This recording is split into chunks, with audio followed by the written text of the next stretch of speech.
إن الحمد لله نحمده ونستعينه ونستغفره ونعوذ بالله من شرور أنفسنا ومن سيئات أعمالنا من يهده الله فلا مضل له ومن يضلل فلا هادي له أشهد أن لا إله إلا الله وحده لا شريك له وأشهد أن محمدا عبده ورسوله لا نبي ولا رسول بعده اللهم صل وسلم على نبينا محمد وعلى آله وصحبه أجمعين ومن تبعهم بإحسان إلى يوم الدين قال الله تعالى في كتابه العظيم يا أيها الذين آمنوا اتقوا الله حق تقاته ولا تموتن إلا وأنتم مسلمون يا أيها الناس اتقوا ربكم الذي خلقكم من نفس واحدة وخلق منها زوجها وبث منهما رجالا كثيرا والنساء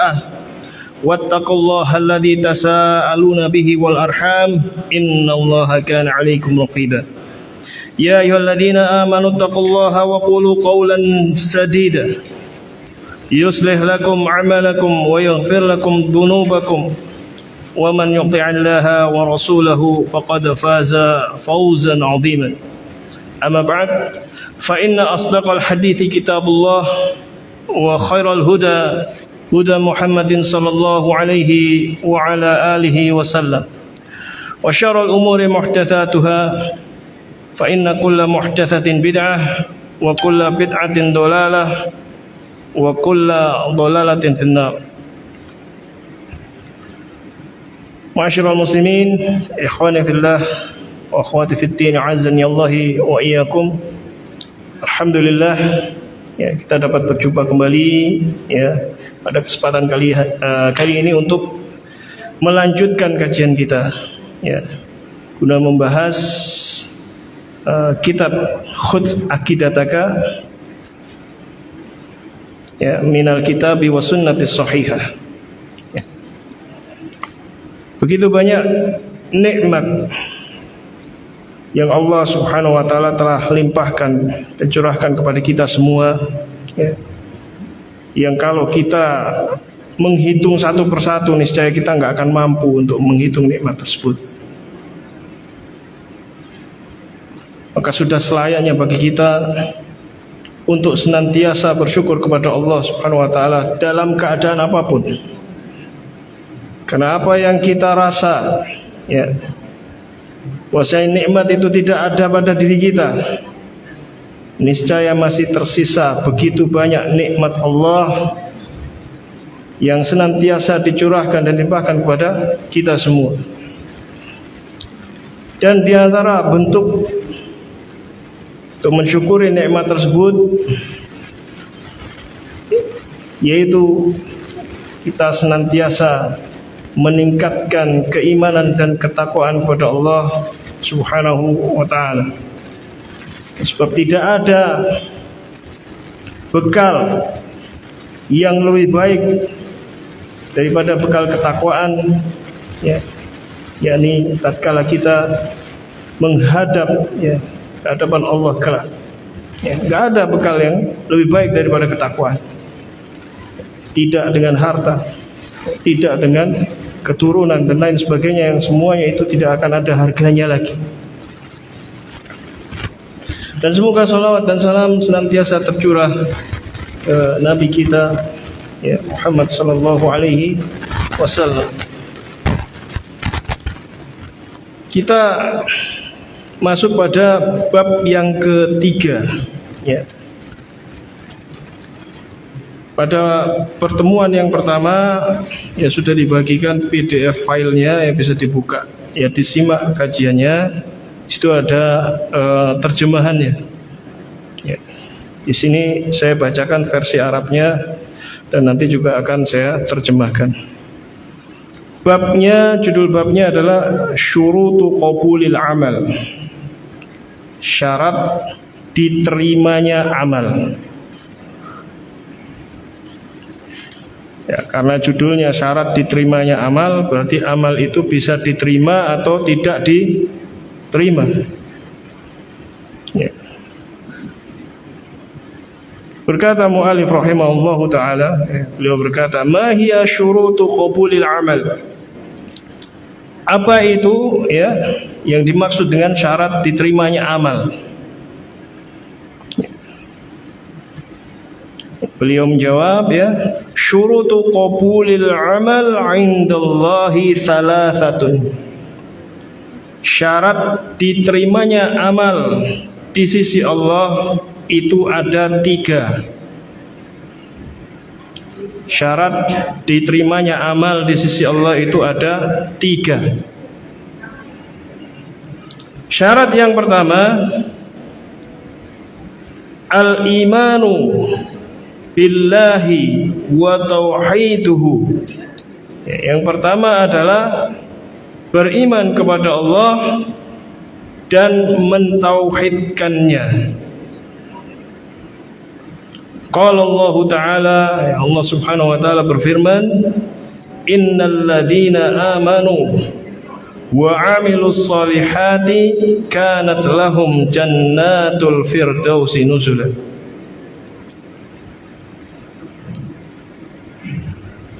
Sesungguhnya mereka, ya, orang-orang yang beriman dan beramal soleh, ya, maka bagi mereka itu apa? Surga Firdaus, ya, sebagai balasannya. Surga Firdaus itu surga yang paling tinggi.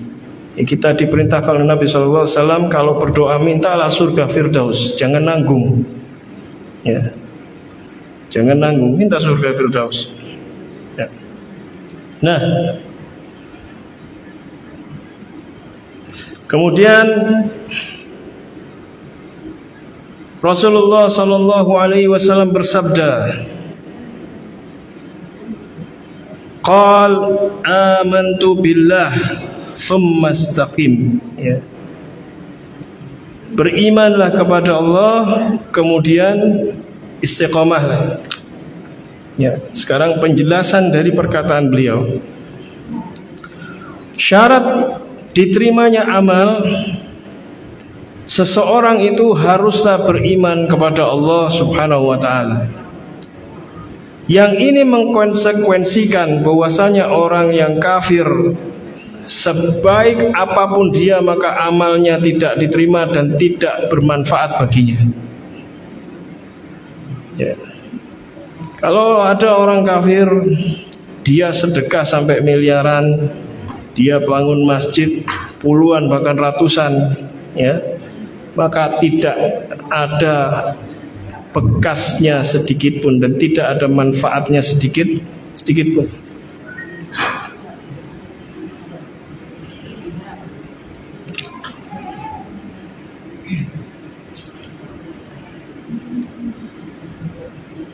Di dalam surat Al-Furqan ayat 23, ya, Allah Subhanahu wa Ta'ala berfirman, wa qadimna ila ma'amilu min amalin faja'alnahu haba'an manthura. Ya, maka kami akan hadapkan kelak, ya, dari apa amal-amal yang mereka lakukan di dunia ini, ya, kemudian kami jadikan itu sebagai debu-debu yang berterbangan, gak ada gunanya. Ya, kemudian digandengkan dengan tauhid, karena, ya, lawannya tauhid ini kesyirikan, ini membatalkan amal.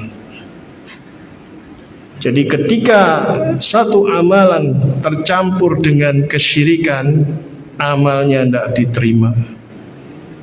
Itu kalau syirik kecil. Syirkul asghar, ya, nanti ada pembahasannya tentang pembagian syirik. Adapun syirkul akbar, maka seluruh amal ibadahnya tidak diterima. Ya.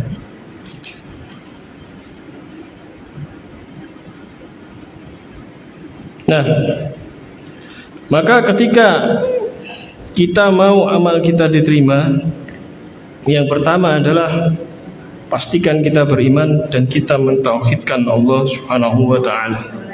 Ya. Nah, ini adalah awal mulanya seseorang itu bisa istiqomah. Ya. disebutkan kan, amantu billah tsumma istaqim. Beriman dulu baru kemudian bisa istiqomah. Ya, sebab mustahil seseorang itu bisa istiqomah dengan keimanan yang tidak benar. Ya, keimanannya mungkin masih bercampur dengan kesyirikan, ya, atau mungkin belum paham tentang tauhid yang sepenuhnya dan belum mengamalkannya. Ya. Nah, yang seperti ini susah untuk kemudian bisa istiqomah. Ya, maka kuncinya yang paling utama kalau kita mau istiqomah, pastikan keimanan kita benar. Ya. Kemudian syarat diterimanya amal yang kedua adalah al-ikhlas, ya, yaitu apa? Ikhlas. Wa huwa al-amalu lillahi min ghairi riya'in wala sum'atin. Dan amal tersebut ya lillah, hanya ditujukan kepada Allah Subhanahu wa taala dan tidak bercampur dengan riya dan juga sum'ah. Ya, kita sudah belajar kemarin riya itu apa? Riya itu apa? Riya itu kita beramal dengan maksud untuk supaya dilihat orang lain. Kalau sum'ah apa? Ya, kita beramal supaya amal kita ini dimasyhurkan, didengar oleh orang banyak. Ya, ini sum'ah. Ya. Nah, ketika amalan bercampur dengan itu, maka amalnya jadi rusak. Bisa dibantu baca terjemahannya.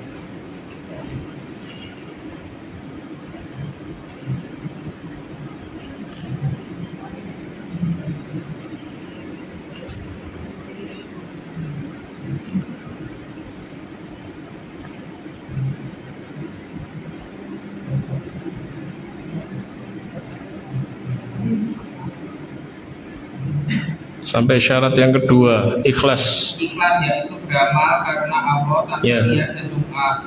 Allah Ta'ala berfirman yang artinya maka sembahlah Allah dengan memurnikan taatan kepadanya. Ya, cukup. Ya, dalilnya fad'ullaha mukhlishina lahuddin. Kita diperintahkan untuk beribadah kepada Allah, ya, mengikhlaskan agama ini hanya kepada Allah Subhanahu wa taala.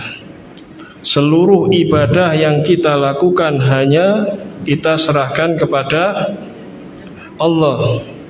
Ya, tidak boleh kepada selain Allah. Nah, ini intisarinya mengenai tentang ikhlas. Jadi kadang ada orang yang salah memahami makna ikhlas di sini. Ya, ikhlas di sini ya hubungannya juga ada sangkut pautnya dengan tauhid. Ya. Kepada siapa dia berdoa dan kepada siapa dia menyerahkan ibadahnya. Ya, ini yang berkaitan dengan pembahasan ikhlas. Ya, kemudian yang ketiga, ya, syarat diterimanya amal yang ketiga, yakni al-muwafaqatu lima jaa bihi Rasul sallallahu alaihi wasallam. Kecocokan, ya, terhadap apa yang dibawa oleh Rasul sallallahu alaihi wasallam, ya, atau dalam bahasa syar'inya adalah ittiba, mengikuti Rasulullah sallallahu alaihi wasallam. Dalilnya apa? Di dalam surat Al-Hasyr ayat 7 Allah berfirman, "Wa ma ataakumur rasul fakhuduhu wa ma nahakum anhu fantahu." Ya, segala apa saja ya yang Rasul berikan, ya maksudnya Rasul perintahkan, ya maka ambillah, lakukan. Ya. Dan apa ya segala sesuatu yang Rasul telah melarangnya, ya, maka tinggalkan. Ya.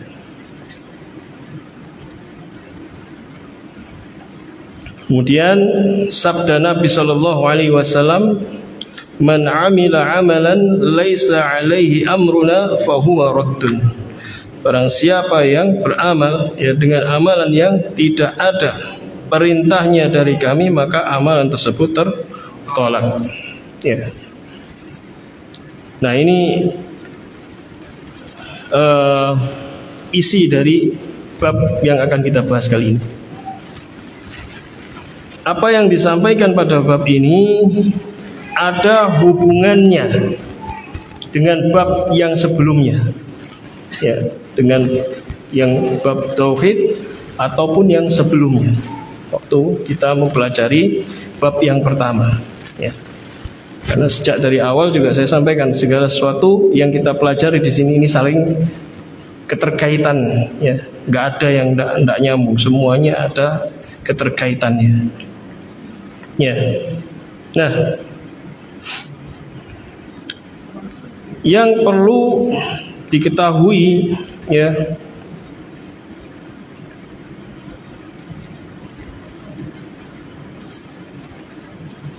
mengenai masalah ittiba atau mengikuti Rasul sallallahu alaihi wasallam. Ya. Nah, ketika kita membahas masalah bab ibadah kemarin, masih ingat apa definisi dari ibadah? Masih ingat definisi dari ibadah apa?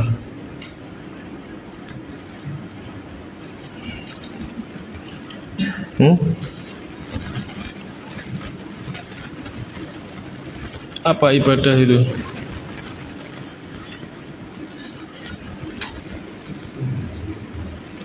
Ismun jami'un likulli ma, ya, perkara yang Allah cintai berupa perkataan dan perbuatan. Ya. Baik. Segala sesuatu, ya, yang meliputi dari apa yang Allah cintai, ya, baik itu wujudnya, perkataan maupun perbuatan. Nah, itu ibadah. Maka untuk kita bisa beribadah, ya, dengan benar, kita harus tahu ibadah itu dicintai oleh Allah atau tidak. Ya, kita harus tahu ibadah itu dicintai Allah atau tidak yang kita lakukan. Ya. Nah, untuk kita mengetahui ini perbuatan atau perkataan kita dicintai oleh Allah, dari mana kita tahunya? Dari Al-Quran maupun dari Sunnah Rasulullah Sallallahu Alaihi Wasallam. Ya, maka tidak boleh ngarang-ngarang dalam permasalahan ini. Ya. Dari mana kita tahu kalau Allah mencintai perbuatan kita itu? Kalau tidak didasarkan pada dalil, tidak didasarkan pada perintah. Ya, makanya Nabi Shallallahu Alaihi Wasallam bersabda, "Man amila amalan laisa alaihi amruna fahuwa raddun." Ya, barang siapa yang dia beramal, ya, dengan amalan yang tidak ada perintahnya dari kami, maka amalan tersebut tertolak. Maka inti dari pembahasan ibadah ini, ya, yang kita cari itu adalah perintahnya. Ya. Jangan misalkan, loh, saya melakukan ini kan baik dan tidak ada larangannya. Enggak. Yang dicari bukan larangannya. Pertama dicari perintahnya dulu. Baru setelah perintahnya ketemu, ya. Nah, nanti untuk mengetahui batasan-batasan dari ibadah tersebut, kita cari larangannya. Ya. Nah, ini diantara urgensi seorang muslim untuk menuntut ilmu. Ya. Apa urgensinya? Ya supaya bisa beribadah dengan benar. Sebab kalau nggak menuntut ilmu, nggak belajar, maka ditakutkan akan terjerumus pada perbuatan bid'ah. Ya. Ngarang-ngarang ibadah sendiri. Ya. Dan ini yang membedakan antara umat Islam dengan umat-umat selainnya. Ya. Setiap kali kita sholat, kita selalu berdoa kepada Allah. Ya. Apa doanya? Ihdinas siratal mustaqim. Kita minta ditunjukkan jalan yang lurus. Nah, jalan yang lurus itu apa? Siratal ladzina an'amta 'alaihim ghairil maghdubi 'alaihim waladdallin. Ya, jalan ya orang-orang yang pernah Allah berikan nikmat. Ya. Siapa itu Allah yang pernah Allah berikan nikmat? Siratal ladzina an'amallahu 'alaihim minan nabiyyina wasiddiqina wassalihina ya wasyuhada. Nah, ini kita mengikuti jalan-jalan orang itu ya, yang disebutkan Allah Subhanahu wa taala. Ya, jalannya para nabi, jalannya siddiqin, jalannya syuhada. Nah, ini yang kita tempuh. Ya, kita minta petunjuk kepada jalan itu. Ghairil maghdubi alaihim, selain jalannya orang-orang yang dimurkai oleh Allah. Siapa itu? Yang dimurkai oleh Allah itu adalah orang-orang Yahudi. Waladdallin, dan juga bukan jalannya orang yang sesat, yaitu siapa? Orang Nasrani. Jelas di sini ya, beda antara Islam dengan Yahudi dan Nasrani itu beda. Ya, bedanya apa? Kalau Yahudi mereka telah sampai ilmu kepada mereka, namun mereka tidak mau mengamalkannya. Ya, bahkan sebagian rahib-rahibnya menyembunyikan ilmu, dan mereka tidak beramar ma'ruf nahi munkar di antara mereka, dan itu kemudian menjadi salah satu asbab laknat Allah. Ya. Sedangkan orang-orang Nasrani mereka banyak berbuat bid'ah, mengada-ngadakan ya apa yang tidak pernah disampaikan oleh Allah Subhanahu wa ta'ala. Ya, mereka beribadah dengan tanpa ilmu. Beda dengan Islam. Ya. Islam beramal didasari dengan ilmu. Makanya ketika orang mau sholat, dia harus belajar dulu cara sholat yang benar seperti apa. Ya, ojo diawur. Kalau mau puasa, ya sebentar lagi ya, bismillah kita akan masuk Ramadan, ya nggak terasa. Ya, kalau mau puasa juga harus belajar bagaimana caranya berpuasa, ya apa yang harus dilakukan, apa yang harus dihindari, ya pembatal-pembatal puasa itu apa saja, ya. Nah itu dipelajari. Ini yang membedakan antara umat Islam dengan umat yang selainnya. Ya. Nah, berkaitan dengan bid'ah tadi, jangan alergi ya kalau ada kata bid'ah ya. Nggak apa-apa. Masih ingat definisinya bid'ah itu apa? Hah? Definisinya bid'ah, tariqatun fid din mukhtara'atun tudahi syar'iyyah yuqsadu bisuluki 'alaiha al-mubalaghatu fit ta'abbud lillahi subhanahu. Cara baru dalam agama yang dibuat-buat menyerupai syariat dengan maksud untuk berlebih-lebihan dalam beribadah kepada Allah Ta'ala. Ya. Nah, ditakutkan kalau orang tidak belajar, ya, kita tidak menuntut ilmu, tidak mempelajari agama ini, akan terjatuh dalam perbuatan seperti ini, ya, seperti ini, jadi bid'ah ini. Akhirnya apa? Sudah capek, ya, buang waktu, buang tenaga, ya, buang uang, tapi amalnya tidak diterima. Loh, siapa yang bilang? Rasulullah sendiri yang ngomong. Ya kok kita marah? Nabi yang ngomong, man amila amalan laisa alaihi amruna fahuwa raddun. Ya, nggak ada perintahnya, nggak ada, ya, nggak ada perintahnya kok dilakukan, ya nggak diterima amal itu. Ya, bukan kita menghakimi, tapi ini yang disampaikan oleh Rasulullah Sallallahu Alaihi Wasallam. Ya. Nah, loh kok pembahasan kitab ini kok tidak berhenti dari syirik bid'ah terus seperti itu? Gak bosan apa? Kenapa kok kita belajar itu?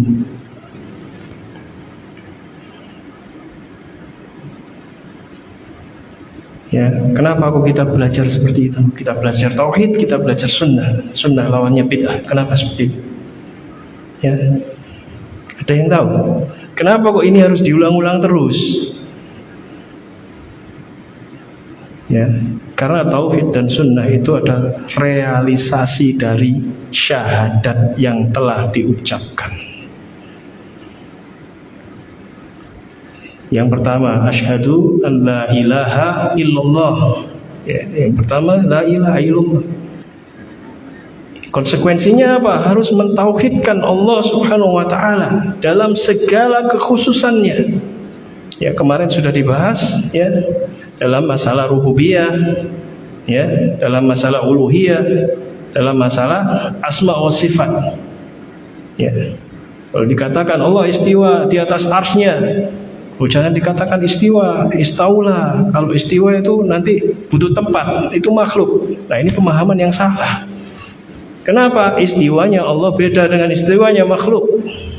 Kalau kita masih menganggap seperti itu, ya, maka belum mentauhidkan Allah dengan sempurna. Ya. Nah, kemudian syahadat yang kedua, asyhadu anna Muhammadan Rasulullah. Ya. Kalau kita bersaksi bahwasanya Muhammad sallallahu alaihi wasallam itu adalah rasul, ya, maka wajib bagi kita, ya, untuk beribadah hanya dengan caranya Rasulullah sallallahu alaihi wasallam. Paham? Ya. Kalau syirik membatalkan la ilaha illallah, maka bid'ah itu membatalkan Muhammad dan Rasulullah. Penting enggak pembahasan seperti ini?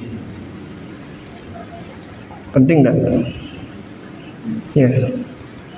Ini sangat mendasar. Ya. Kalau misalkan ada yang berkata, sudah enggak usah ngomong masalah bid'ah, nggak usah ngomong masalah syirik, itu lihat orang kafir sudah sampai bulan. Maka kita katakan umat Islam tidak butuh sampai bulan, yang penting kita sampai surga.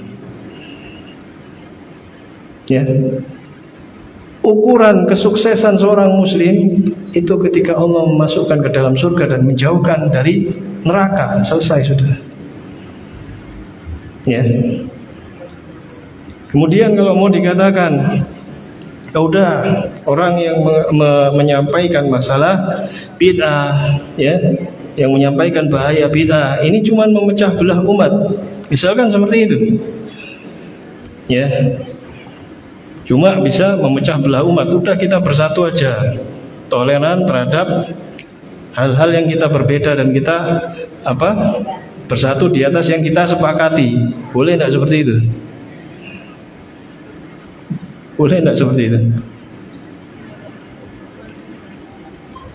Tidak boleh, karena di antara pokok agama Islam adalah amar ma'ruf nahi munkar. Ya. Sebagaimana firman Allah, kuntum khairu ummatin ukhrijat linnas ta'muruna bil ma'rufi wa tanhauna 'anil munkar wa tu'minuna billah.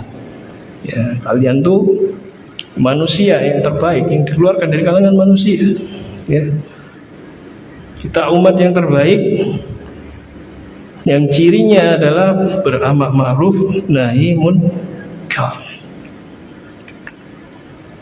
Apa jadinya kalau umat ini tidak beramar ma'ruf nahi munkar? Lihatlah kepada Yahudi yang mereka dilaknat oleh Allah Subhanahu wa taala karena sebab itu. Ya. Di antara sebab orang-orang Yahudi dilaknat oleh Allah adalah mereka membiarkan kemungkaran sesama mereka. Ya.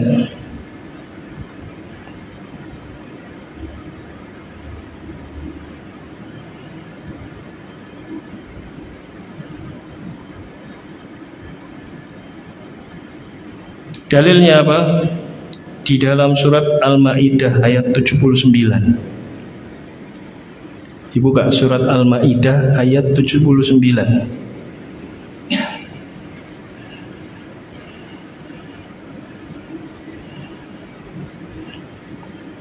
Sudah ketemu?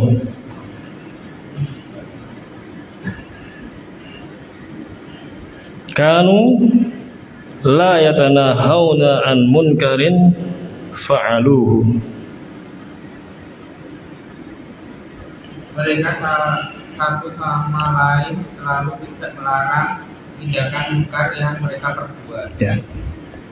Nah ini, ya, inilah diantara sebabnya, ya, maksudnya orang-orang Yahudi itu dilaknat oleh Allah Subhanahu wa Ta'ala.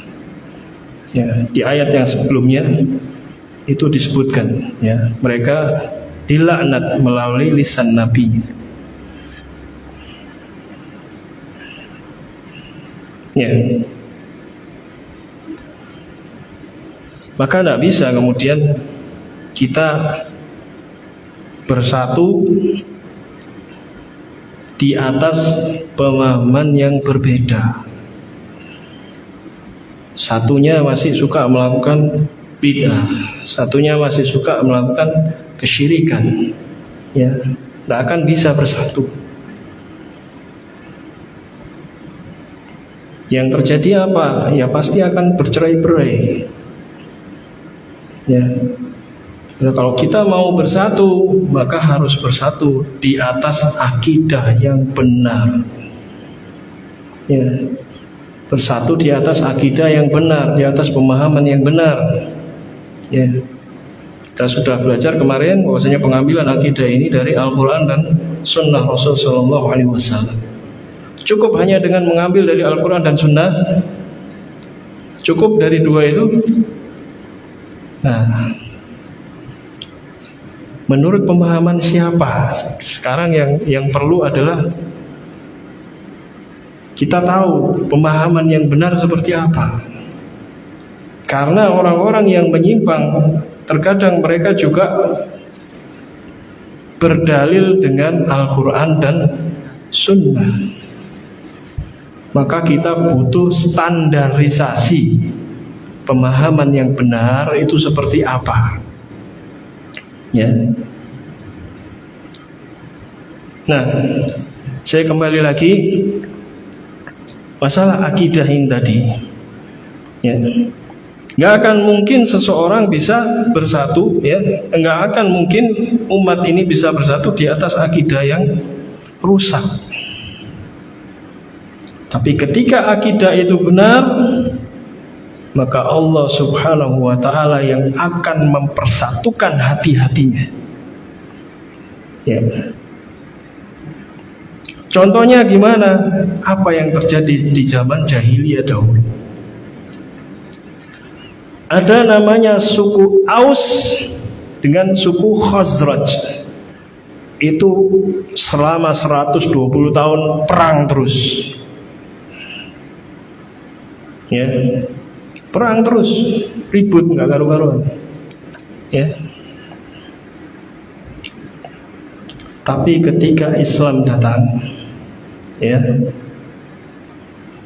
mereka ini, ya, baik yang dari Aus maupun dari Khazraj masuk Islam, bahkan di antara mereka bersaudara, nggak ada lagi perang.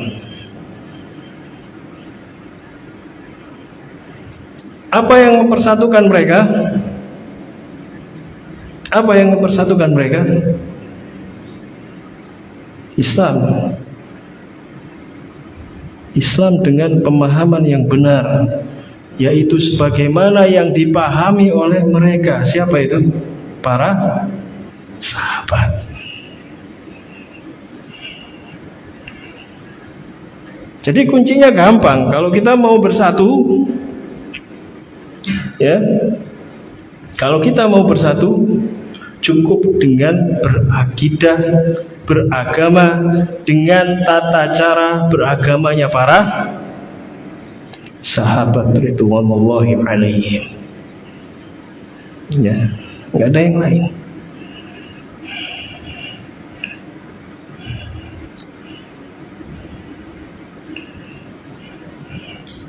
Itu makanya, ya, Allah Subhanahu wa taala berfirman di dalam surat Ali Imran ayat 103. Allah berfirman, wa'tasimu bihablillahi jami'an wa la tafarraqu, dan berpegang teguhlah kalian terhadap tali agama Allah, ya, dan janganlah berpecah belah. Wadhkuru ni'matallahi 'alaikum id kuntum a'da'an, dan ingatlah kalian terhadap nikmat Allah, ya, tatkala dahulu kalian itu saling bermusuhan. Fa'allafa baina qulubikum fa asbahtum bi ni'matihi ikhwana. Ya, kemudian siapa yang mempersatukan hati-hati mereka? Allah Subhanahu wa taala. Ya.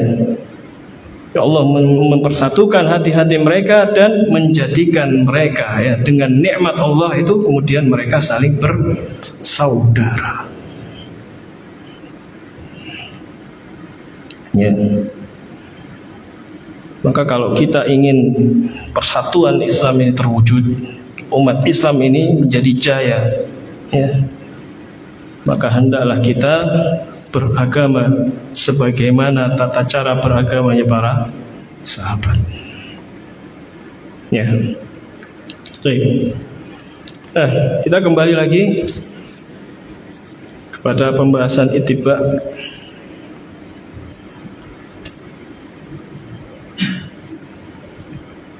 Nah, kemudian yang kita bahas di sini adalah sebab-sebab munculnya bid'ah. Sebab-sebab munculnya bid'ah. Yang pertama, ya, sebab pertama munculnya bid'ah itu adalah kebodohan. Itu makanya saya sampaikan di awal tadi, bahwasanya inilah diantara urgensi kita menuntut ilmu supaya kita tidak terjerumus dalam perbuatan bid'ah. Ya. Dan tidak boleh bagi kita untuk berbicara, ya, masalah agama kecuali didasarkan dengan ilmu. Allah Subhanahu wa taala berfirman, "Wala taqfu ma laysa laka bihi ilmun, innas sam'a wal basara wal fu'ada kullu ulaika kana 'anhu mas'ula." Ya. Janganlah kalian, ya, berbicara dengan apa yang kalian tidak memiliki ilmu tentangnya. Sebab sesungguhnya, ya, pendengaran, penglihatan dan hati itu semuanya nanti akan dimintai pertanggungjawaban oleh Allah Subhanahu wa taala.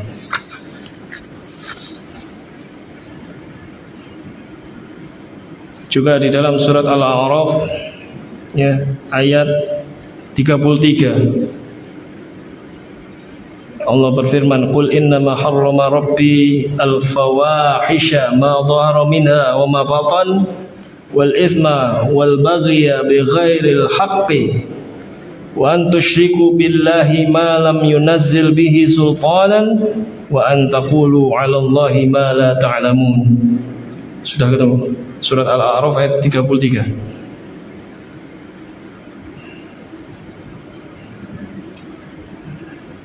Ya, katakanlah bahwasanya Rabb ya hanyalah mengharamkan al-fawahish ya, perbuatan yang keji ya, apa yang nampak dan juga tersembunyi, dan juga dosa, serta al-baghy bi ghairil haqq, permusuhan ya dengan tanpa hak, dan mensekutukan Allah Subhanahu wa taala dengan lam yunazzil bihi sultanan, dengan apa yang tidak pernah Allah turunkan.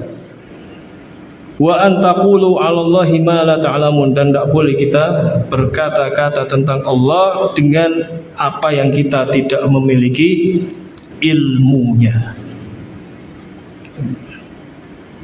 Nah, orang yang kemudian dia jahil kemudian berkata tentang agama ini dengan tanpa dasar, maka akan menjerumuskan orang tersebut pada perbuatan bid'ah.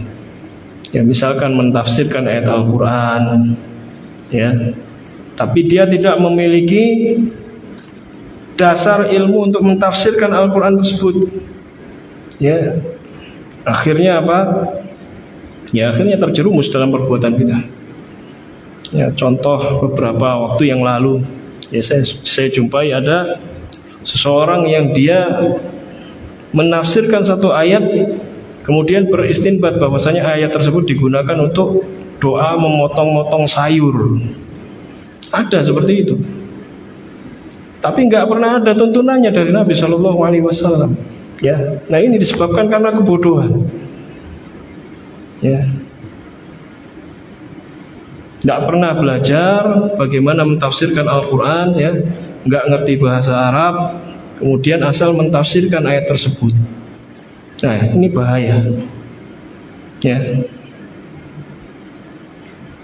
Kemudian yang kedua, ittiba'ul hawa, mengikuti hawa nafsu ya. Kadang seseorang melihat bahwa perbuatan ini baik ya, hanya berdasarkan penilaian itu saja ya, tidak memperhatikan aspek-aspek syar'i yang lainnya ya, akhirnya apa? Ya, akhirnya rusak ya. Setiap apa yang dia lakukan ya, oh ini ibadah, ini niatnya baik ya. Telah disampaikan bahwasanya tidak cukup niat yang baik, sekedar niat baik saja itu tidak cukup. Dan niat yang baik ya, untuk tujuan yang baik ya, itu tidak serta-merta membenarkan cara yang dilakukan. Ngerti maksudnya? Antum punya niat baik tapi caranya salah, cara itu selamanya tidak akan bisa menjadi benar. Nah, ini kaidah ya.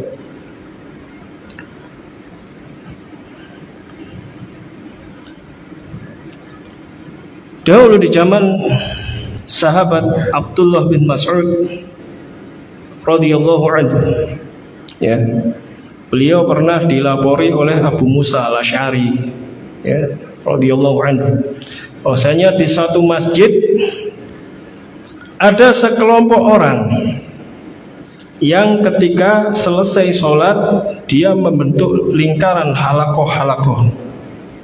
Ngerti ya maksudnya lingkaran halakoh ya, kumpul gitu, bentuk lingkaran. Nah, kemudian di antara lingkaran halakoh itu ada satu orang yang memimpin halakoh tersebut untuk berzikir bersama. Disuruh mengucapkan ya subhanallah, ucapkan alhamdulillah, ucapkan Allahu Akbar gitu. Dikomandoi 100 kali. Kemudian di tangan mereka itu ada batu kecil-kecil ya, kayak kerikil gitu, untuk menghitung zikir itu tadi. Nah, Abu Musa al-Asy'ari ketika itu ngerasa perbuatannya itu kok kayaknya nggak bener gitu. Tapi kok kayaknya baik. Dalam hati beliau sudah mengingkari, tapi nggak berani negur. Sampai kemudian datang menjumpai sahabat Abdullah bin Mas'ud radhiyallahu anhu. Ya, keduanya berbicara. Ya.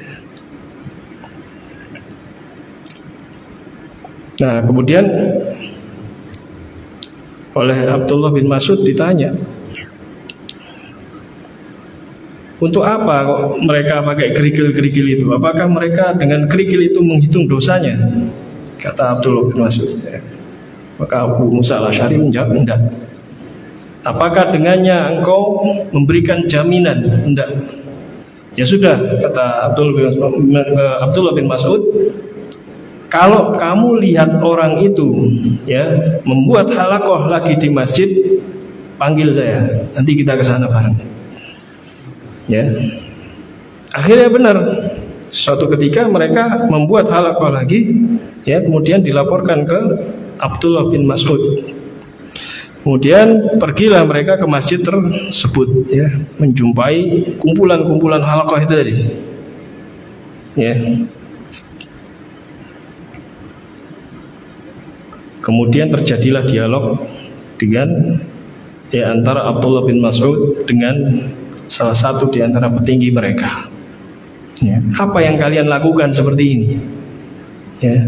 Padahal sahabat Nabi itu masih banyak yang masih hidup di sekeliling kalian.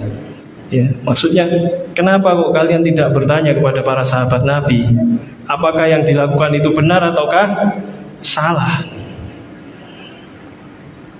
Lo lihat lo, pakaiannya Nabi itu masih ada. Ya, Nabi sudah meninggal ketika itu, ya, sallallahu alaihi wasallam, tapi pakaiannya masih ada, masih belum hancur, bejananya juga masih ada. Kok kalian sudah membuka pintu kesesatan? Apa alasan mereka? Ya, alasannya mereka, tidaklah kami melihat perbuatan ini melainkan ini adalah kebaikan dan kami menginginkan kebaikan. Apakah Abdullah bin Mas'ud radhiyallahu anhu membenarkan perbuatan tersebut hanya dengan alasan karena itu baik? Tidak. Beliau berkata, wa kam min muridin lil khairi an yusibahu.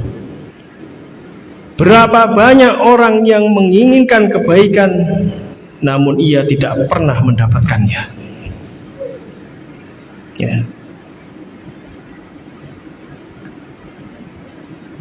Dan firasat Abdullah bin Mas'ud mengatakan bahwasanya ini orang-orang adalah khawarij.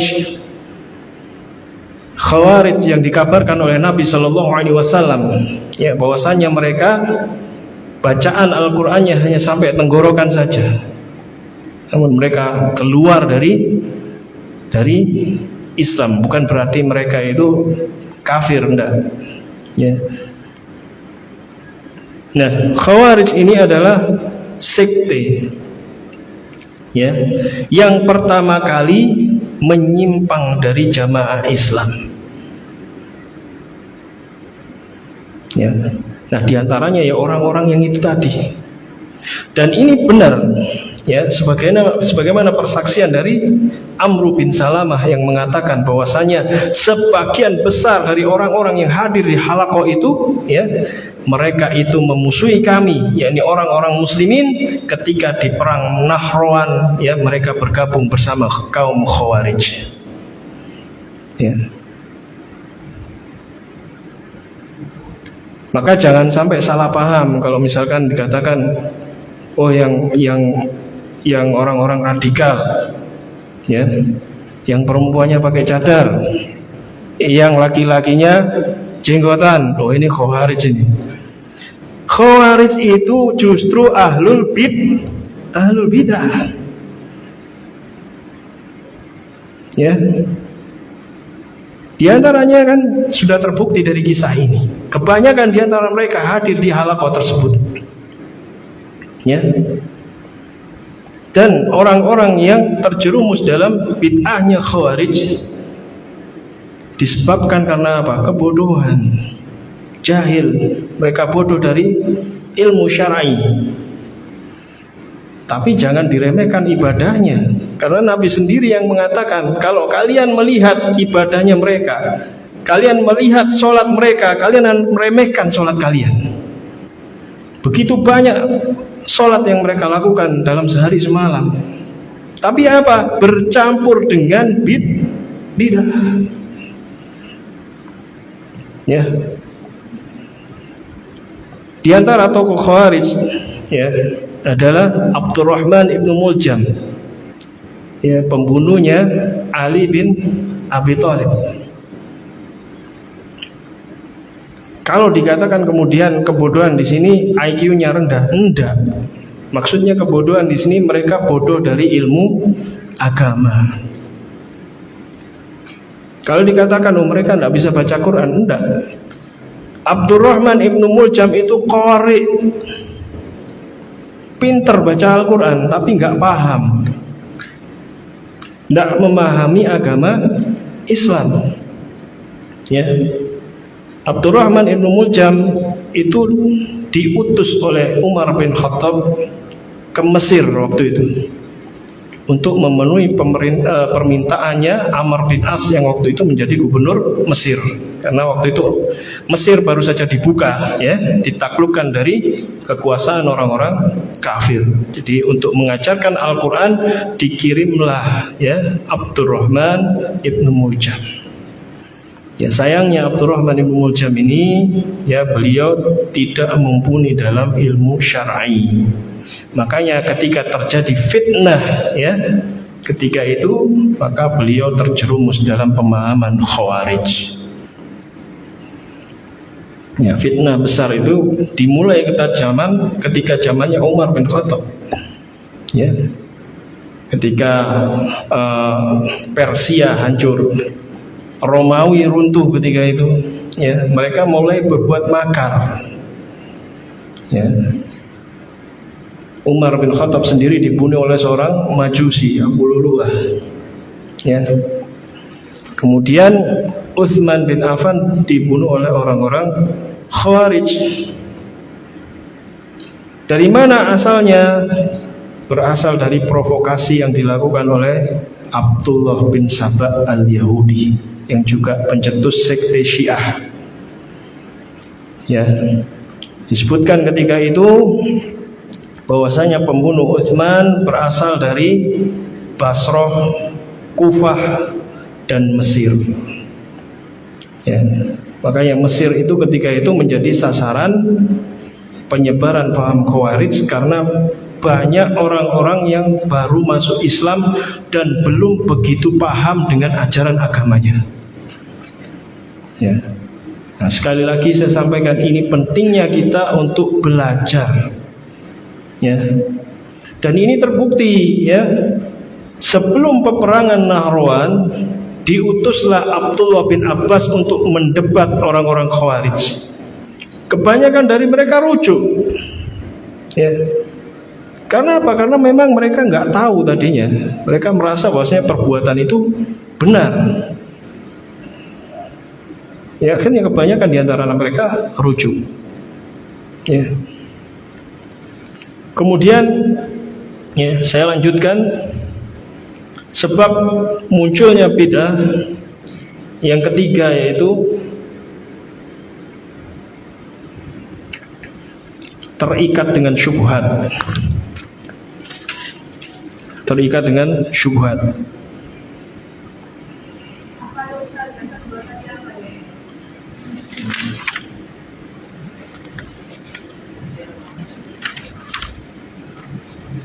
Mengikuti hawa nafsu. Mengikuti hawa nafsu. Sehingga dengan hawa nafsu itu dia menilai segala sesuatunya itu, ya, kalau benar, kalau baik itu dikatakan benar menurut standar hawa nafsunya. Paham maksudnya?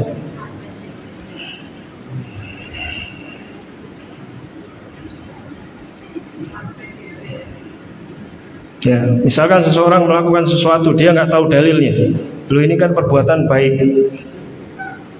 Padahal ternyata nggak ada dalilnya dan nggak ada perintahnya berkaitan dengan itu. Ya.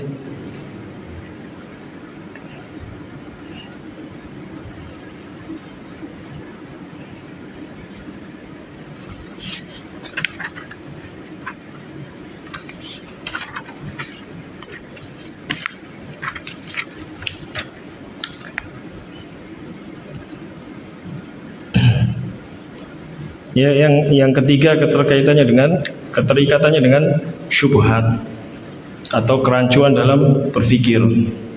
Ya. Nah, syubhat ini salah satu penyakit yang berbahaya yang menimpa hati seseorang. Ya, obatnya juga sama dengan menuntut ilmu. Sehingga ilmu yang berdasarkan kitabullah dan sunnah Rasulullah SAW akan membuahkan yakin, sehingga orang itu tidak ragu-ragu lagi. Pada pertemuan yang lalu, tatkala kita membahas tentang istiwanya Allah Subhanahu Wa Taala, ya, saya sudah menjelaskan bahwasanya ada sekelompok manusia yang memalingkan, ya, memalingkan manusia dari ayat-ayat muhkam kepada yang mutasyabbih. Ya. Nah, ini adalah diantara metode ahlul bidah dalam menyesatkan manusia, yaitu apa? Mereka memalingkan sesuatu yang jelas kepada yang tidak jelas atau samar-samar. Nah, dari yang samar-samar inilah kemudian mereka membawa pemahaman kepada apa yang mereka terjerumusnya orang-orang ke dalam perbuatan-perbuatan yang menyimpang, ya, disebabkan karena mereka salah dalam memahami Al-Quran dan Sunnah Rasul Sallallahu Alaihi Wasallam. Kalau tadi jahil, sama sekali nggak tahu. Kalau yang ini tahu, ya, kalau yang ini tahu, tapi salah paham. Ya. Saya kaitkan lagi dengan bid'ahnya Khawarij, ya. Mereka salah dalam memahami Al-Quran sehingga membolehkan untuk memberontak kepada penguasa yang sah, penguasa muslim yang sah apabila mereka melakukan perbuatan zalim. Ya. Padahal ini dilarang di dalam Islam. Dan ijma' ulama, ya, menyebutkan tentang hal tersebut. Kemudian muncul aksi-aksi teror, peledakan, bom dan lain sebagainya. Ya, di antaranya mereka nggak boleh dipalingkan dengan, ya, ayat yang samar. Kemudian itu mulailah diimpor kitab-kitab filsafat Yunani masuk ke dalam kekhalifahan. Di zamannya Khalifah Al-Ma'mun, ya, banyak kemudian kitab-kitab filsafat Yunani yang diterjemahkan dari dalam bahasa Arab, ya, yang diterjemahkan oleh orang-orang Kristen Nestorian yang ada di Suriah, diterjemahkan dalam bahasa Arab. Dan inilah biangnya kesesatan. Awalnya kemudian muncul keyakinan Al-Quran itu makhluk. Ini sesat, ya, bahkan menyebabkan kekafiran ketika seseorang mengatakan Al-Quran itu makhluk, ya. Nah, maksudnya kenapa mereka mengatakan Al-Quran itu makhluk? Yang namanya makhluk itu suatu saat akan mati. Paham sampai di sini? Sudah ada pemahaman seperti itu dari dulu, dan para ulama pun sudah membantahnya dari zaman ke zaman. Nah, sekarang tugas kita ya tinggal belajar, ya, tinggal mempelajari mana yang benar, mana yang salah, ya. Banyak sekali kemudian penyimpangan yang timbul dari situ, ya, termasuk takwil istawa menjadi istaula, ya. Dari mana itu munculnya? Dari Al-Akhtal. Al-Akhtal itu orang Nasrani, ya. penyairnya Bani Umayyah. Karena waktu itu beliau menyanjung Bishr. Siapa itu Bishr? Bishr itu gubernur Irak ketika itu, saudaranya Abdul Malik bin Marwan. Ya, Abdul Malik bin Marwan tatkala itu jadi khalifah dan beliau menjadikan Bishr sebagai gubernur Irak. Makanya kemudian di syairnya itu, di bait syairnya dikatakan bahwasanya Bishr itu menguasai Irak dengan tanpa ada pertumpahan darah. Ya, karena diangkat sama saudaranya. Ya. Ini bisa diingat-ingat kajian yang lalu. Ya. Nah, ketika seseorang hanya mengandalkan akalnya saja, maka yang terjadi apa? Banyak menolak syariat, banyak kemudian menciptakan inovasi-inovasi dalam beragama. Ini harus dihindari. Ya, makanya di dalam syariat Islam ada namanya syariat mengusap khuf. Khuf itu adalah alas kaki yang menutupi anggota wudhu bagian kaki. Ya, yang syaratnya dia harus tebal, kayak sepatu. Ya. Nah, kalau seseorang ya dia telah wudhu kemudian memakai khuf, kemudian wudhunya batal. Ya, kemudian dia mau sholat, ini enggak memungkinkan untuk kemudian melepas khuf, maka dia cukup mengusap khufnya.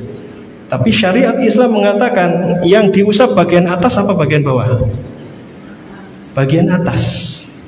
Kalau orang mikir pakai akal, pasti yang diusap bagian bawah. Nah, ini menandakan bahwasanya syariat itu tidak dibangun di atas akalnya manusia. Tapi akal manusia harus tunduk kepada syariat. Ya, seperti itu.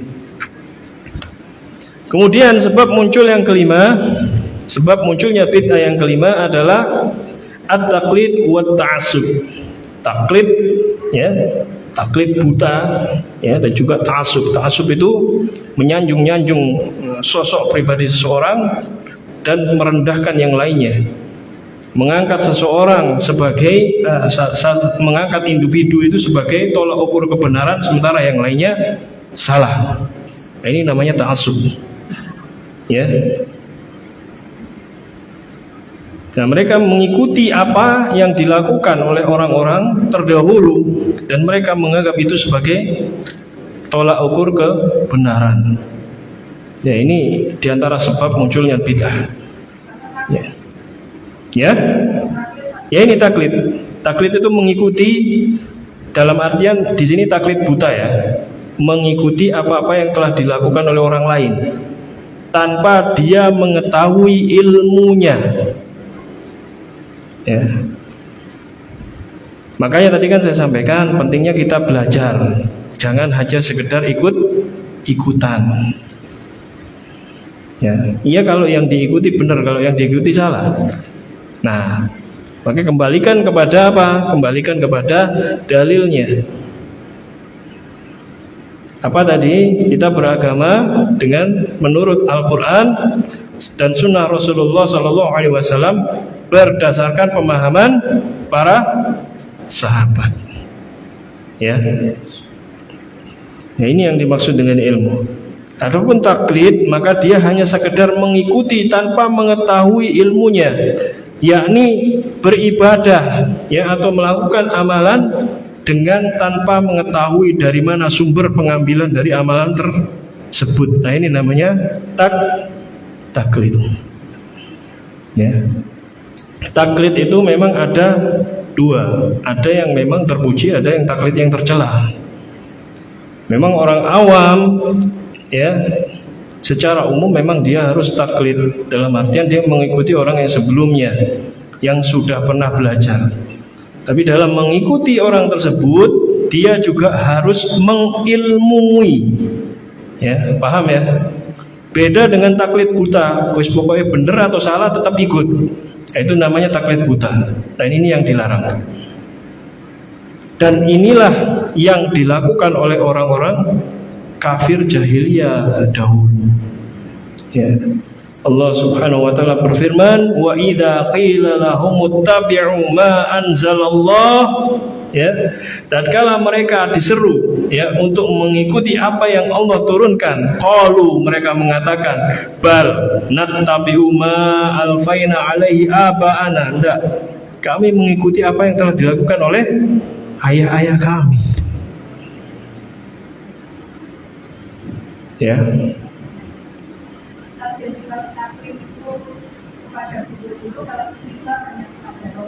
Betul. Ittiba kepada Rasul, ya. Tidak ada ittiba kepada selain Rasul Sallallahu Alaihi Wasallam. Ya.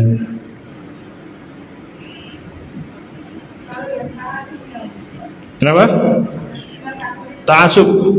Ta'asub itu menganggap satu orang sebagai tolak ukur panutan kebenaran. Pokoknya saya ikut Fulan, saya ikut Ustadz Fulan, yang selainnya salah semua. Paham? Itu namanya ta'assub, gak boleh. Ya, kita mengikuti orang, ya, yang kita ikuti apanya? Harus ada dalil ilmunya. Kita harus mengilmui, ya. Makanya tadi saya sebutkan, sebagai orang awam benar kita taklid, tapi ketika taklid kita harus mengilmui apa yang kita taklid itu tadi. Kalau kita tahu, ya, yang kita taklid ini ternyata salah, jangan diikuti. Kalau tetap dilakukan, itu namanya taklid buta. Nah, ini nanti akan mengarah kepada ke ta'assub. Udah, pokoknya kalau jaminannya Ustadz Fulan pasti masuk surga. Nah, ini ta'assub. Paham ya?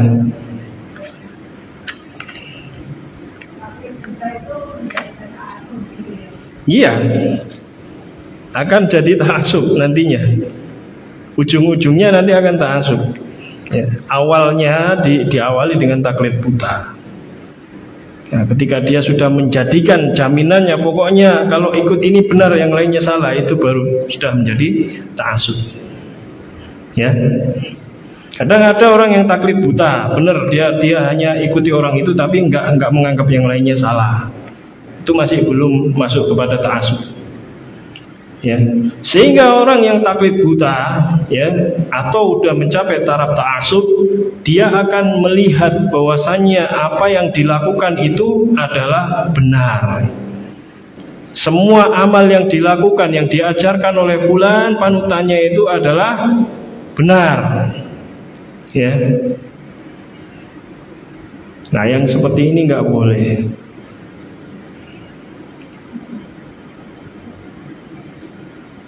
Dibuka surat Fatir. Surat Fatir, surat 35 ya.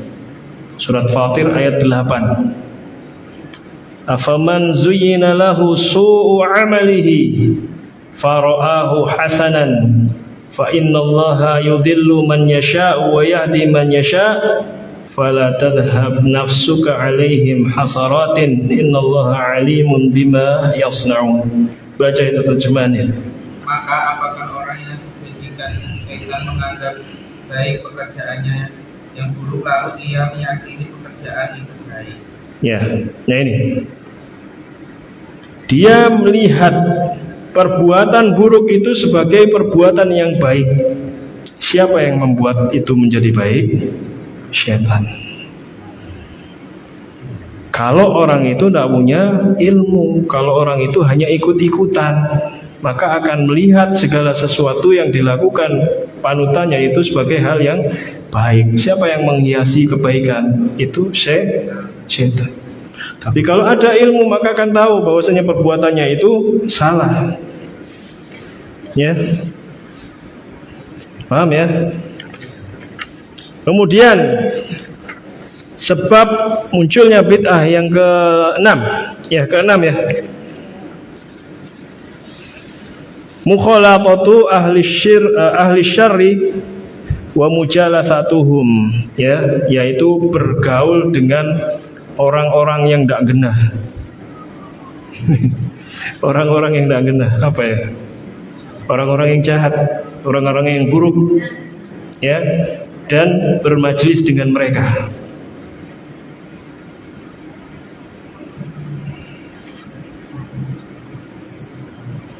Ya, ini makanya kita penting untuk memfilter pergaulan dan pertemanan kita.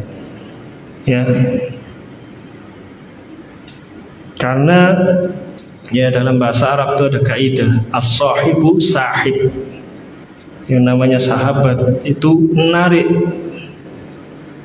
Entah itu satu itu narik ke arah kebaikan atau dia narik ke arah keburukan. Kalau temennya buruk, dia orang yang baik, ya bisa jadi orang yang baik ini narik orang yang buruk jadi baik, tapi bisa jadi sebaliknya. Ya, maka harus hati-hati dalam berteman.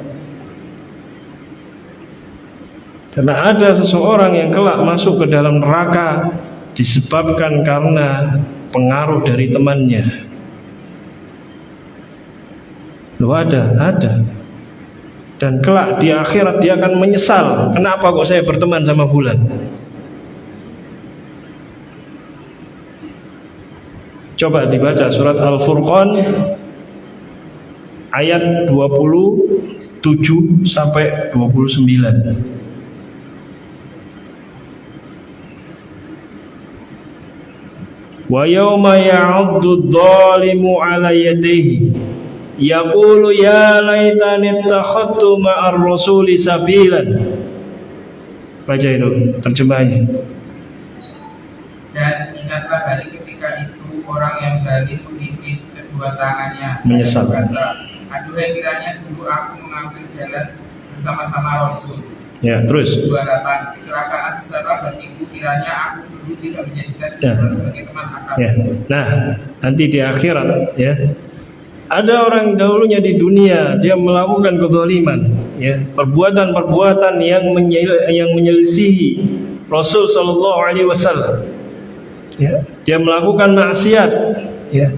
Nanti di hari kiamat kelak dia akan menyesal dengan menyesal yang sangat besar. Ya, digambarkan di situ apa? Menggigit kedua tangannya dengan penyesalan yang amat sangat.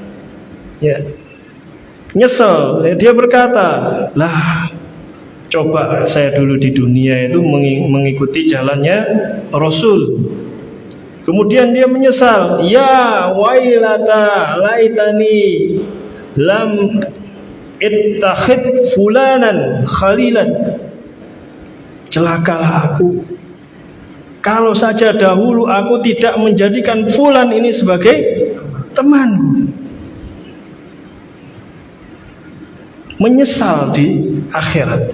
Ya, yang namanya penyesalan memang datangnya belakangan. Kalau di depan namanya pendaftaran. Ya. Laqad adallani 'anidz dzikri ba'da idz ja'ani wa kana asyaitanu lil insani khadulan. Apa itu? Sesungguhnya dia telah menyesatkan aku dari Al-Quran ketika Al-Quran itu telah datang kepadaku, dan adalah syaitan yang tidak mau menolong manusia. Ya, penting kemudian kita selektif dalam memilih teman, pergaulan, dan juga dalam hal bermajelis, nggak sembarangan. Ya. Kemudian yang ke-7 ya? 7 itu tadi ke-6 ya? 7 ya? Sukutul ulama wa katmul ilmi. Diamnya orang yang berilmu dan juga menyembunyikan ilmu. Nah, ini ada hubungannya dengan tadi amar ma'ruf nahi munkar. Kalau tidak dilakukan maka bid'ah itu akan semakin tersebar. Ya. Nah, padahal juga Yahudi juga dilaknat oleh Allah dengan sebab apa? Menyembunyikan ilmu. Gitu. Jadi kalau dikatakan jangan berbuat bid'ah, itu semua untuk kebaikan kita bersama. Ya, bukan untuk memecah belah, tapi justru dengan itu kita ingin menyatukan umat Islam ini. Ya, gampangannya gini. Dahulu ketika belum ada perbuatan bid'ah tersebut, umat Islam ini dia kan cuma satu pemahamannya. Ketika kemudian muncul bid'ah, ada yang melakukan, ada yang tidak melakukan. Nah, yang memecah belah siapa? Yang berusaha untuk menghilangkan bid'ah itu atau yang mempopulerkan bid'ah?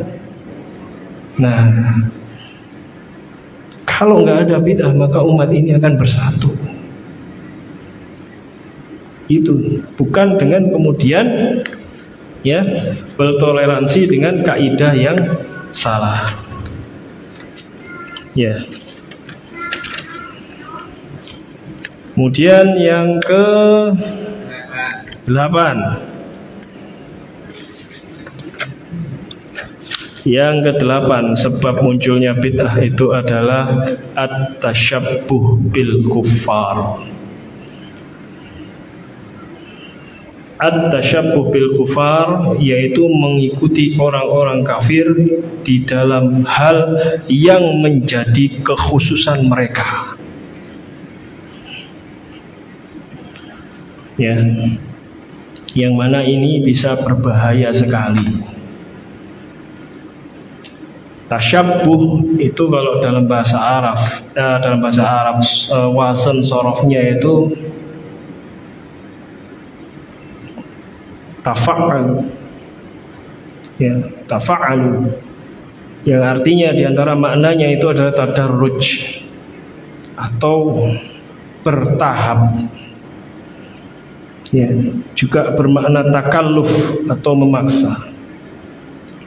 Artinya at-tasyabbuh ini bisa jadi pertama diawali dengan seseorang itu melakukan karena terpaksa atau enggak enak. Nanti lama-lama kemudian orang itu melakukan dengan sukarela tanpa dipaksa. Makanya Nabi SAW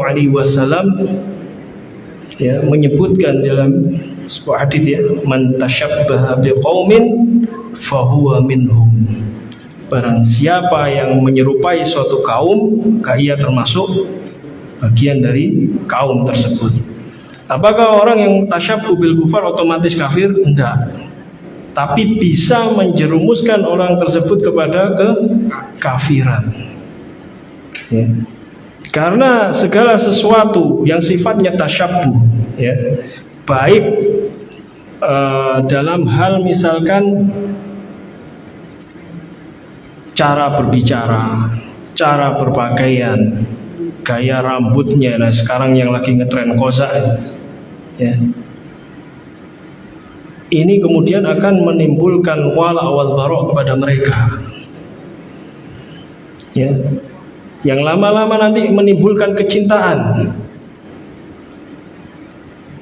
Nah, akhirnya kemudian apa? Terjerumus dalam peribadatan mereka.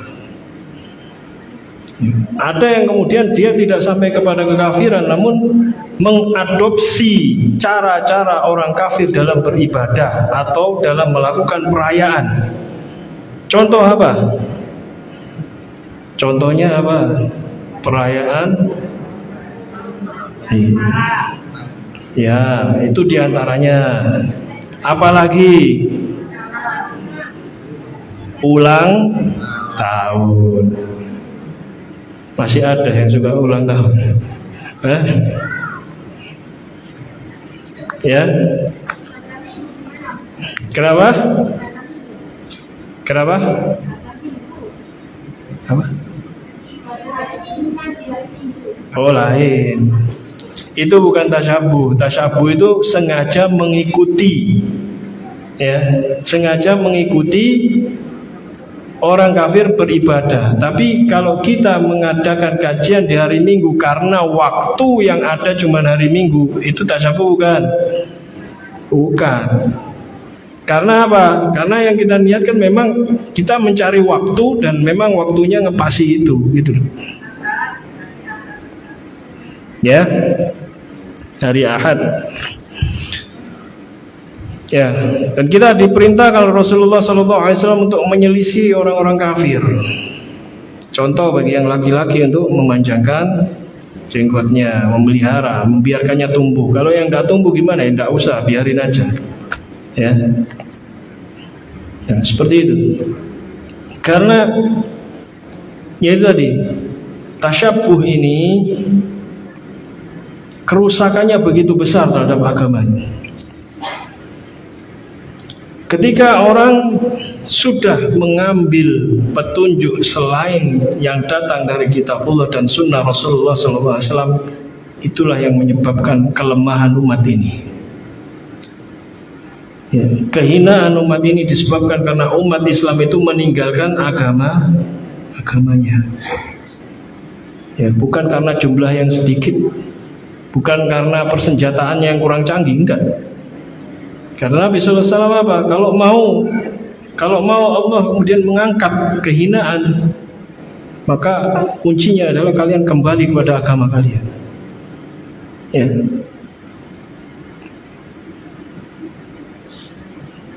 Ya, ini pentingnya kemudian kita menuntut ilmu. Ya.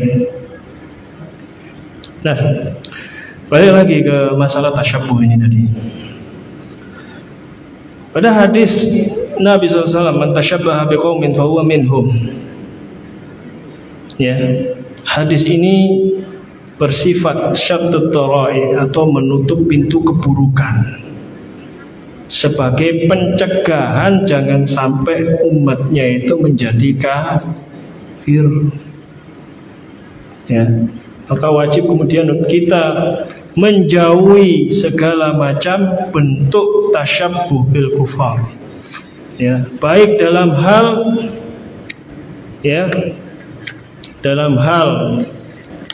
yang sifatnya seperti gaya berpakaian, ya, tatanan rambut, ya, dan lain sebagainya yang itu identik dengan orang kafir, maka kita tidak boleh untuk mengikutinya. Ya. Paham? Nah, diantaranya kemudian yang banyak orang terjerumus dalam tasyabbuh bil kufar tanpa sadar. Ya, yang masih banyak dilakukan saat ini itu apa? Meniru peribadatan orang kafir, yaitu beribadah di kuburan. Padahal Nabi SAW telah bersabda, la'natullah 'alal yahudi wan nasara ittakhadhu qubur anbiya'ihim masajid.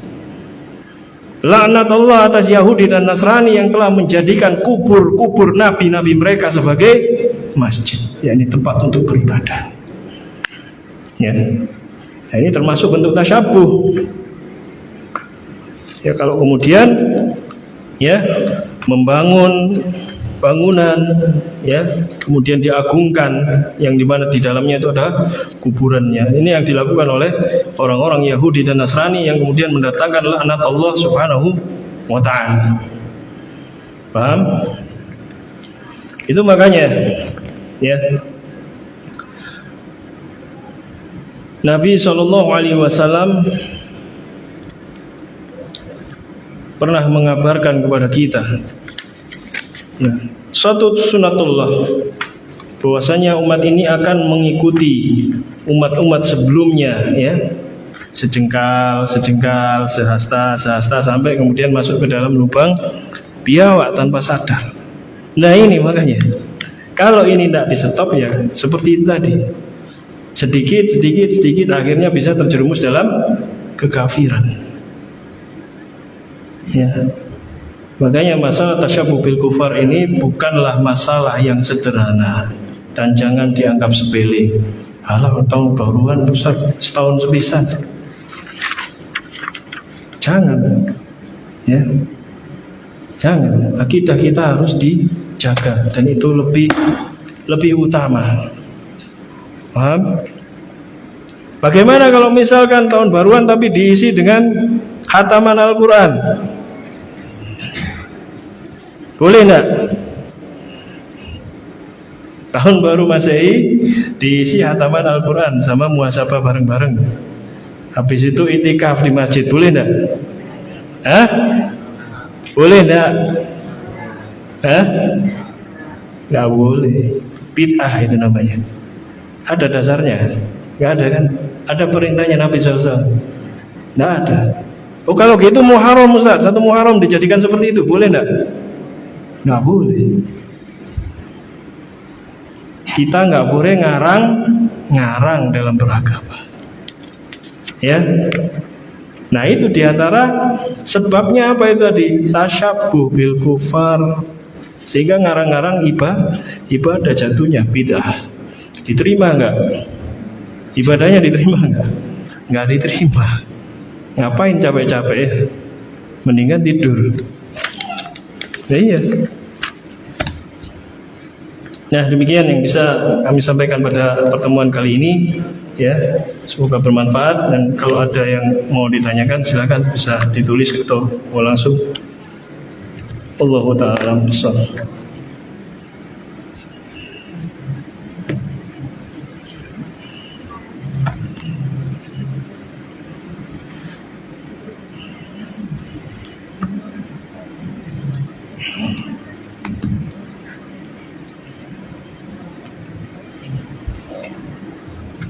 Sudah paham semua? Alhamdulillah kalau sudah paham.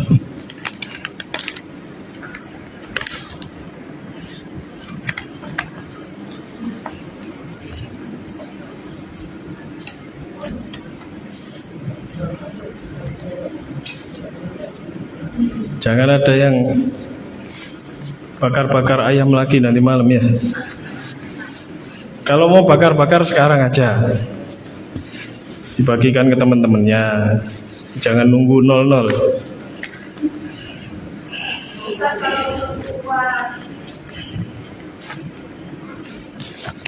Kenapa?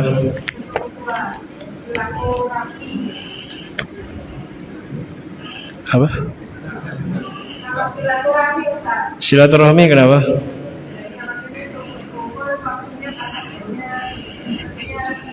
Ngepasi waktunya.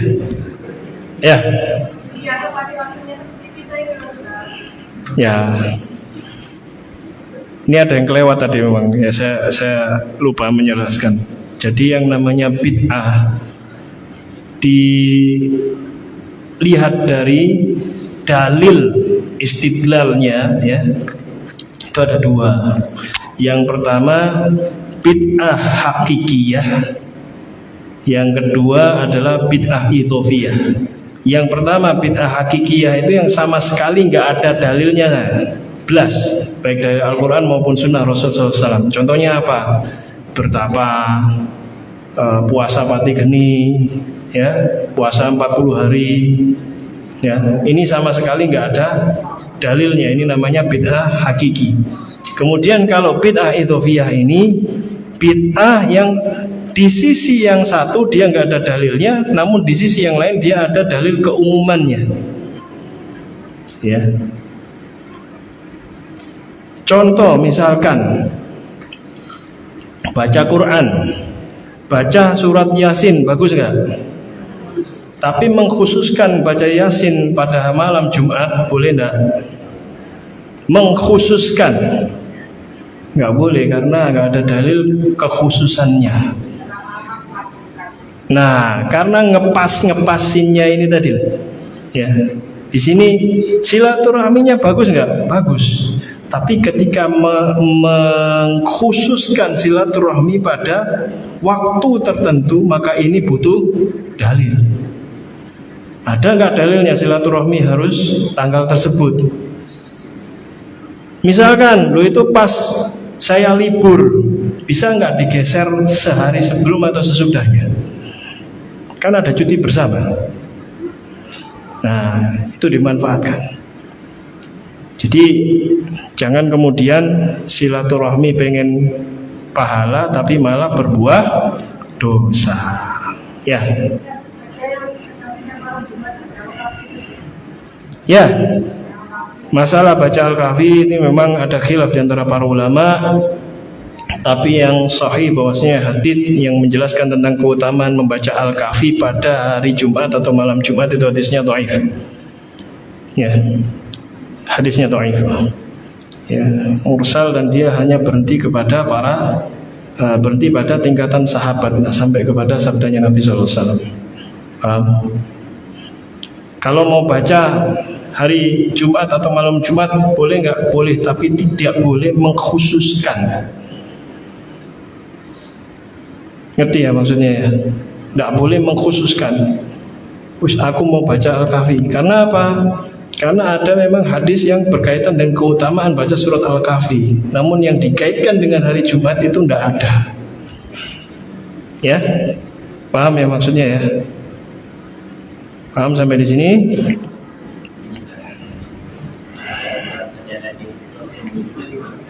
Kenapa? Surat Sajdah ada sunnahnya, Pak. Ada sunnahnya. Ya, surat Sajdah dalam hari Jumat itu memang ada sunnahnya. Kemudian disunnahkan juga untuk sujud tilawahnya. Ya. Allahu a'lam. Itu yang bisa saya sampaikan. Sudah menjelang zuhur, kita tutup dulu. Ya, semoga apa yang disampaikan ini dapat bermanfaat, dan apabila ada kesalahan maka kami mohon maaf yang sebesar-besarnya. Subhanakallahumma wa bihamdika asyhadu an la ilaha illa anta astaghfiruka wa atubu ilaik. Assalamualaikum warahmatullahi wabarakatuh.